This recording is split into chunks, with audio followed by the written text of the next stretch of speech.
अंकित भट्ट साहब हैं, जो आपसे सवाल करें। रवि कुमार का पूरा चिट्ठा खोल दो आज, पता नहीं क्यों डरते हो आप लोग, अगला आदमी तुम्हारे साथ गिर के देखिए, डरने की बात नहीं है। आज के देखिए, हम पहले तो इनिशियली हमारा जो पॉइंट ऑफ व्यू था कि उनके साइड की भी स्टोरी आनी चाहिए, जो कि आई नहीं और वो आएगी भी नहीं, ठीक है? एटलीस्ट 2-3 महीने तक आएगी नहीं जब तक एक सॉलिड बैकग्राउंड ना बन जाए, कहानी ना बन जाए। जैसे कि बालाकोट स्ट्राइक के टाइम पे हुआ था।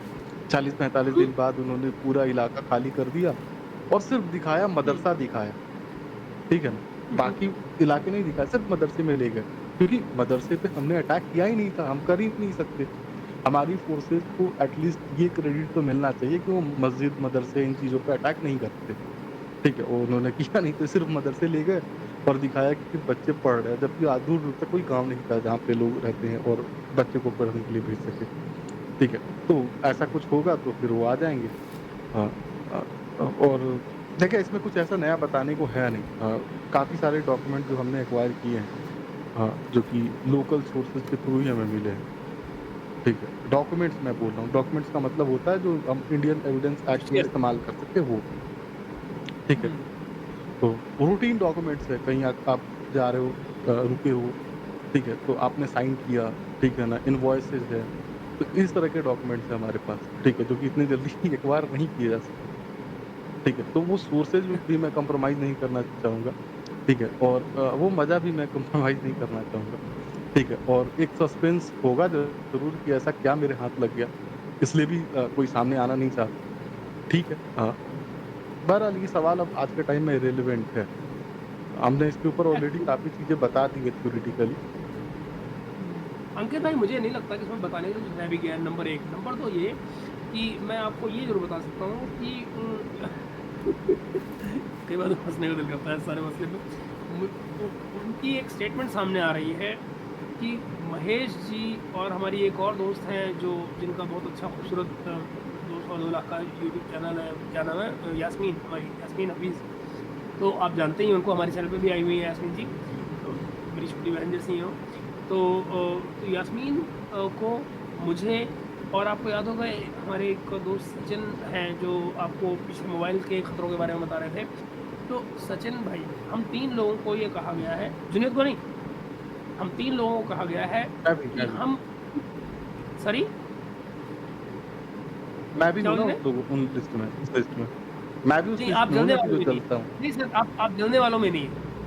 आप जलने वालों में नहीं है। हम 3 का नाम जलने वालों की लिस्ट में लिया गया है कि यास्मीन, महेश जी और सचिन जल मुझसे जलते हैं क्योंकि मैं उनके चैनल पे नहीं गया। अब मैंने अपनी ज़िंदगी में तो उनको बुलाया नहीं अपने चैनल पे और कोई उम्मीद भी नहीं है दूर-दूर तक ज़िंदगी में कभी कि उनको बुलाऊँगा, मतलब ही नहीं होता।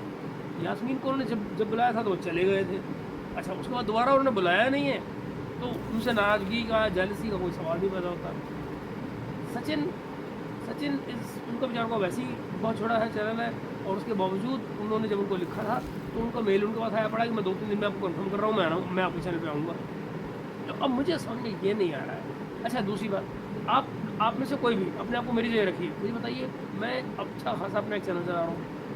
मुझे बताइए, मुझे क्या ज़रूरत पड़ी है कि मैं किसी ऐसे आदमी से जेलस होऊँगा जो जिसका ये नहीं पता कि पाकिस्तान में है, कनाडा में है, लंदन में है, कहाँ है, क्या नहीं है, एक ड्यूबियस पर्सनैलिटी है और व्हाटएवर। सो आई मीन मुझे कोई रीज़न तो बताएँ। हिंदुस्तान में बैठा हुआ मैं क्यों जेलस होऊँगा भाई? कोई रीज़न तो होगा ना जेलस होने का। मेरी ज़िंदगी में खोने पाने के लिए क्या बचा हुआ है यार? मैं आराम से अपने घर में बैठ तो दोस्तों ये कल महेश जी ने अग्निपथ विद महेश में जुनैद भाई को बुला के एक लाइव कर रहे थे और उसी दौरान अंकित जी ने एक क्वेश्चन पूछा था जिसके जवाब में ये आंसर आपने सुना। जुनैद भाई का आंसर भी सुना और महेश जी की बातें भी सुनी जिसमें उन्होंने बोला कि दिव्यक ने ये बात बोली है और कहीं से उनको ये पता चला है कि महेश जी, यास्मीन और मैं दिव्यक से जलते हैं। ये दिव्यक का ऐसा कहना है। मैं सारी मुद्दे पे बात करूँ, पहले मैं कुछ चीज़ें क्लियर करना चाहता हूँ कि हाँ, महेश जी बिल्कुल सही बोल रहे हैं। मैंने देविक को ईमेल किया था, काफ़ी समय पहले ईमेल किया था और ये वो शुरुआती दिन थे जब मैंने अपने चैनल पे इस कंटेंट पे काम करना, जियोपॉलिटिक्स और नेशनल सिक्योरिटी और इंटरनेशनल सिक्योरिटी, इन सब के बारे में मैंने बात करना शुरू किया था। ये उस दौरान की बात है जब मैं दिव्यक और जुनैद और महेश जी के संपर्क में आया था। और आप सब जैसे लोगों की तरह मैं भी समझता था कि ये एक देश के बारे में बात हो रही है इन सब के बीच। तो उस दौरान मैंने दिविक को अप्रोच किया था, मेल किया था, और दिविक ने भी मुझे उस मेल का जवाब जो था पॉजिटिव ही दिया था। उसने मुझे ये बोला था कि हाँ, मैं आपके चैनल पे आने वाला हूँ और इसके बारे में हम आगे बात करेंगे। फ़िलहाल मैं उस बारे में बात करना चाहता हूँ जहाँ पे दिविक ये कह रहा है, जैसा महेश जी के शब्दों में बोले, कि हम तीनों उनसे जलते हैं। महेश जी ने अपनी बात क्लियर रख दी है कि उनको जलने का कोई मतलब नहीं है, बिकॉज़ वो सोशली और मेंटली और एज वाइज भी आप देखें, वो जिस मुकाम पे हैं अपने लाइफ के, वहाँ पे उनको जलने का कोई मतलब नहीं है। पहले तो एक एज के इस मुकाम में है जहाँ पे उन्होंने ऑलमोस्ट हर चीज़ अचीव कर ली है। दूसरा, सोशली साउंड है, इकोनॉमिकली साउंड है, काफ़ी कुछ उन्होंने अपनी लाइफ में अचीव कर लिया है, जो कि दिविक उनके 1.1% भी नहीं होता। तो दिविक से जलने का कोई मतलब उनके पास महसूस नहीं होता है। जहाँ तक रही बात यास्मीन की, तो हालांकि यास्मीन को मैं डायरेक्टली नहीं जानता हूँ प्रत्यक्ष रूप पर, हाँ उनके चैनल को मैंने देखा है, बहुत ही अच्छा काम करती हैं वो, हिंदुस्तान की बेटी हैं, हिंदुस्तान में बहुत ही अच्छा चैनल चलाती हैं। देखिए, उनके भी जलने के पीछे कोई कारण नहीं, क्योंकि जलन कब होती है? जलन तब होनी चाहिए जब आपसे उनको कुछ फ़ायदा हो रहा हो। क्या फ़ायदा होने वाला था आपसे? एक पाकिस्तानी से एक हिंदुस्तानी को क्या फ़ायदा होने वाला है?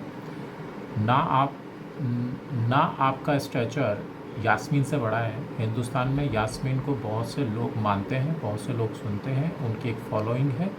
उस बात को दिविक को समझना पड़ेगा। अब रही बात मेरी, दिविक ने बोला कि वो मेरे चैनल पे नहीं गया इसलिए मैं जलता हूँ, पर जबकि दिविक ने तो मुझे पॉजिटिव रिस्पांस दिया है कि हाँ, मैं आपके चैनल पे आऊँगा, तो मेरे को तो कोई जलने की कहीं से कोई ज़रूरत नहीं थी। दूसरा, महेश जी इस बात का गवाह हैं कि मैंने जब भी दिविक को मेल किया, महेश जी को मैंने बताया कि मैंने दिविक को मेल किया, और मैंने दिविक को मेल करने का मेरा सिर्फ एक ही कारण था, क्योंकि ये जो सब प्रोपेगेंडा वो चल रहा था उसको मैं एक्सपोज करना चाह रहा था अपने चैनल पे लाके, उनसे सीधे सवाल करना चाह रहा था कि आप इस तरह की हरकतें क्यों कर रहे हैं। और ये वो दिन थे जब जुनैद भी उनके पक्ष में था। जुनैद को भी ये नहीं पता था कि ये किस तरह की कॉन्सिक्वेंसी और किस तरह का ये प्रोपेगेंडा चल रहा है, ये जुनैद भी नहीं समझ पा रहा था। ये उन दिनों की बात है।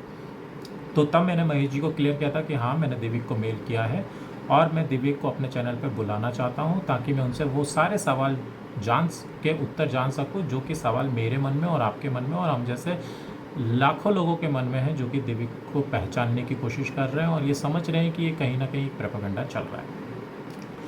बहरहाल, अब ये सारी बातें सबके सामने क्लियर हो गई हैं। दिविक एक तरह का प्रोपेगेंडा रन कर रहा था और वो आज भी एक प्रोपेगेंडा रन करने की कोशिश कर रहा है, जिसमें वो ये कहना चाह रहा है कि हम सब उससे जलते हैं, इसलिए हम लोग ये सब बातें कर रहे हैं।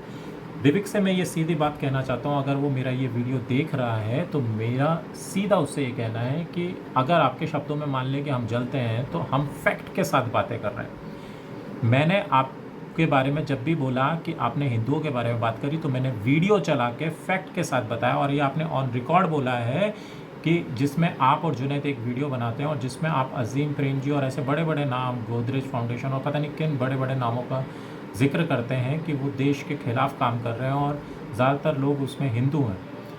तो आप एक उस मानसिकता को फैला रहे हैं जिसमें हिंदू को ही हिंदुओं के खिलाफ लड़ाने की कोशिश कर रहे हैं। आप ये कह रहे हैं कि देश के खिलाफ जो काम कर रहा है वो एक हिंदू काम कर रहा है, ज़्यादातर लोग हिंदू काम कर रहे हैं। तो क्या ये मेरी बात गलत है? और गलत है तो आके साबित कीजिए।